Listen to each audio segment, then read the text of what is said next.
Mga parts na gagamitin ko dito sa connection. Ito dapat to naka-hardwire. Pero ito na lang muna ang gagamitin ko. Ito yung sa input dito.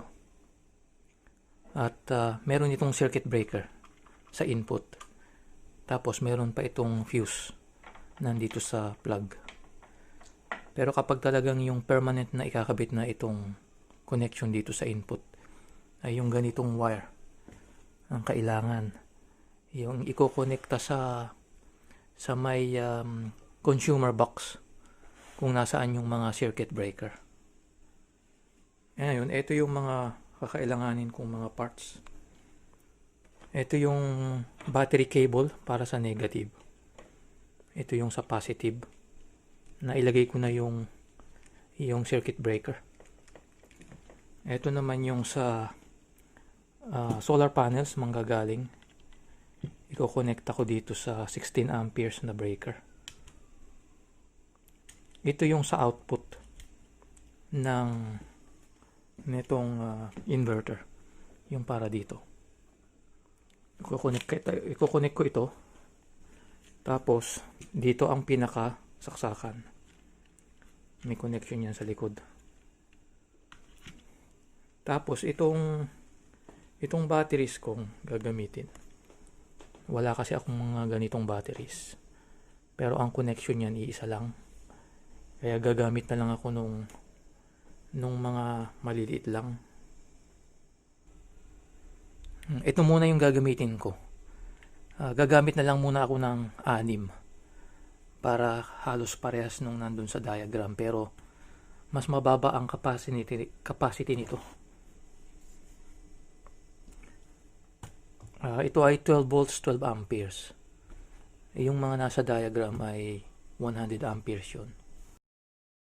Gagawin ko na lang muna dito sa mga batteries. Pagdudugtungin ko tong dalawa, tsaka yung dito rin, tsaka yung sa dulo, yung last. Tapos pagdudugtungin ko lahat ng positive. Tapos ito ring negative, pagdudugtungin ko. Kaya itong dalawa, itong positive at saka itong negative, yan yung pupunta dito sa positive at negative ng inverter. Itong nasa gitna, magkadugtong lang itong dalawa. Itong mga tigda-dalawa na ito. Wala na ibang pupuntahan ito, kundi yung parehas lang na side, yung negative, yung nandito sa diagram.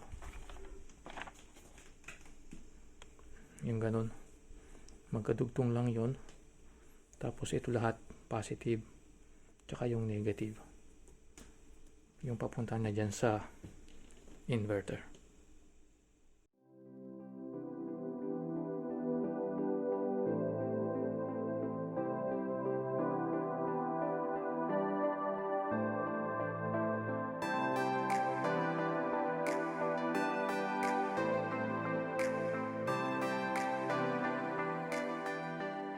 Ito ngayon na i-connect ko na lahat ng wire. Itong sa positive side, tsaka dito sa negative side. Pati na yung mga link na ikabit na. Kaya ang magiging connection niya ngayon, itong positive tsaka yung negative.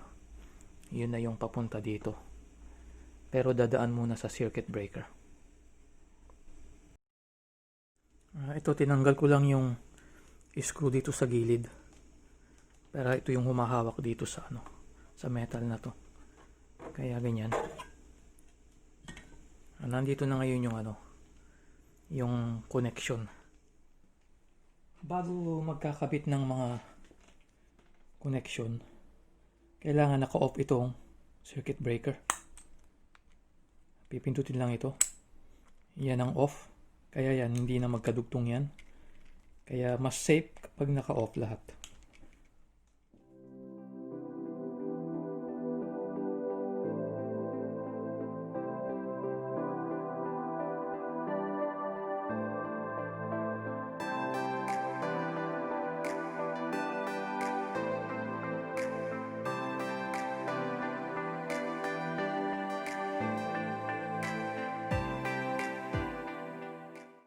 nakakabit na yung positive negative.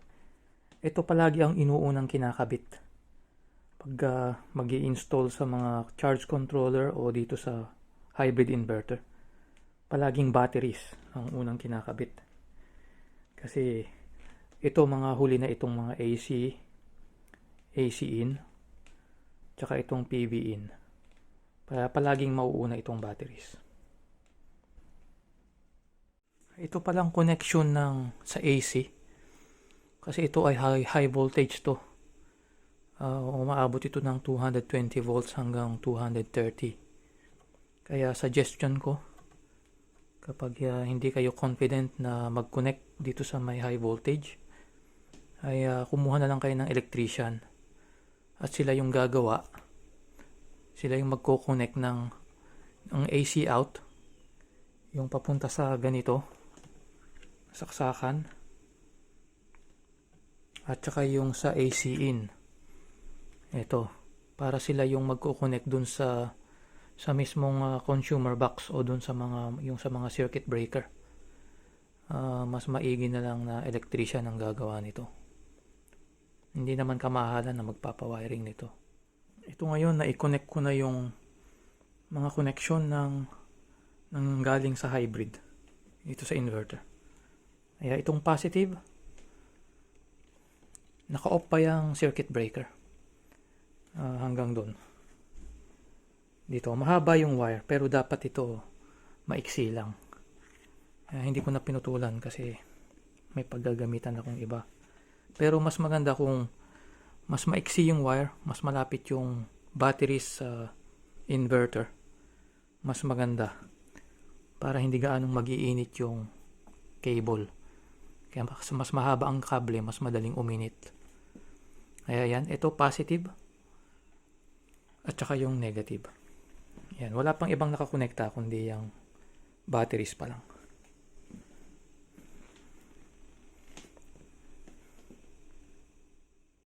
Ito yung connection para sa dun yung manggagaling sa solar panels. Bali, ito yung dito papasok yung positive. Dito papasok ang positive. Dito naman sa kabila yung negative. Kaya itong positive, dumiretso ito sa positive dito sa circuit breaker. Tapos yung out nito, nilagyan ko na lang ng pula doon para may palatandaan na positive. Naka-off itong breaker. Mas magandang advisable na naka-off bago i-connect yung solar panels. Tapos pag na-connect na yung solar panels, ite-test dito kung makakapag-read siya ng 86.4 volts. Yun yung kung ilan yung voltage ng solar panels. Saka pagka meron nang nare-read, iwanan naka-off kung tama yung polarity sa tester. Iwanan lang na naka-off ito. Tsaka ito ikakabit na dito sa may hybrid inverter dito. Dito naman tayo ngayon sa panels. Ito yung apat na 100 watts nakakonect sa series. Ito yung kable na out. Ito yung papunta sa inverter.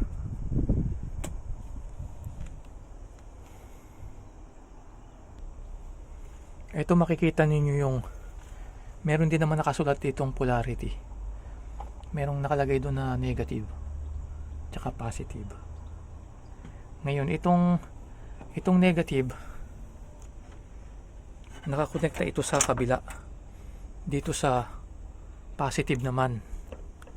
Sa positive nitong isang pangalawang panel hanggang sa magdugtong-dugtong ito. Kaya itong negative na ito nakakonect naman dun sa positive hanggang sa umabot dun. Kaya ito yung negative, yung pinakadulo dun.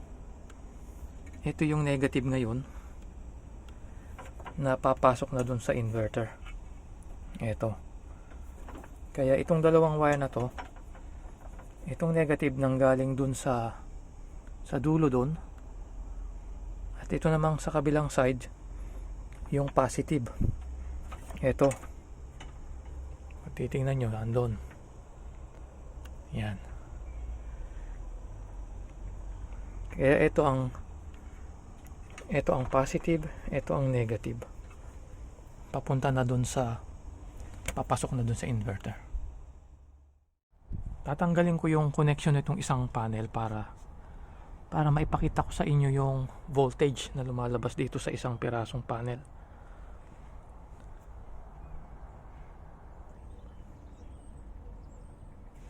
Ito yung output nitong isang panel. Kaya i-test ko yan. DC voltage. I-connect ko itong positive lead dito sa positive side. At saka yung negative dito sa isa.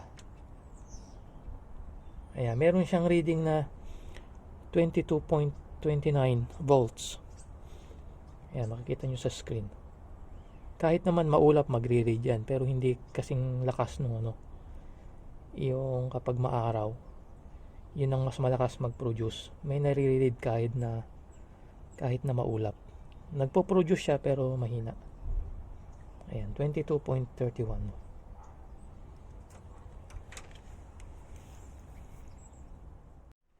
Ito ngayon yung output ng 4 na panels. Yung nandun sa labas. Yung connection nito ngayon, pinaghiwalay ko muna yung 4 na, yung itong 4 hindi muna nakakabit. Bali, nandito lang tayo ngayon. Nawala ito. Kaya ang i-connect ko lang dito ngayon dito sa connection na yung manggagaling sa circuit breaker. Itong isang side lang muna. Ayan, tig-isa. Kaya may nakaabang na dalawa. Tig-isa para naman dun sa kabilang side. Kinunik ko na yung panels. Dito sa may Y connector. Nakaabang yung isa. Tig-isa yung manggagaling naman dun sa 4. Kaya hindi mo na ito nakakabit. Ngayon, itetest ko lang yung voltage. Kung meron nga tayong nare-read dito sa input. Naka-off pa itong breaker kaya wala pang mariread dito. Kaya ngayon naka volts DC pa rin. Polarity dapat tama. Positive tsaka negative. Kaya ganito yan. Positive doon tsaka negative. May nare-read tayong 86.4 volts. Yan yung sa 4 na panels connected sa series. Kaya dito sa kabilang side, wala pang mariread yan. Pag oras na may on ko na yan, kasi ito hindi pa naman nakakabit yung dulo, hindi pa nakakabit sa inverter ito. Ngayon, pagka in-on ko na ito, dapat may mariread na dito sa kabila na 86.4 volts. Ayan, meron na rin. High voltage na ito. Kaya ingat lang dito sa mga DC. Okay lang mahawakan yung isa. Pero mas advisable wag na lang ninyong hawakan. Kasi yung magkabilaan na yan, meron ng voltage yan. Mataas na yung voltage niyan. 86 volts. Kaya bago nyo ikubit sa hybrid, i-off nyo lang ulit. Kaya ngayon sigurado na tayo pala na tama yung polarity. Walang lumalabas na negative. Walang reading na negative. Dito ayan, nakakorek yung polarity natin ng tester. Walang lumalabas na negative dun sa tester natin. Kaya tama yung polarity. Kaya ganun din sa kabila. Yan, 86.2. Kaya ngayon ikakabit ko na ito dun sa inverter. Isang paalala ulit, bago ikabit sa inverter, kailangan naka-off itong breaker. Testingin ko muna itong battery kung may karga. Kailangan nagre-read to ng mahigit sa 24 volts.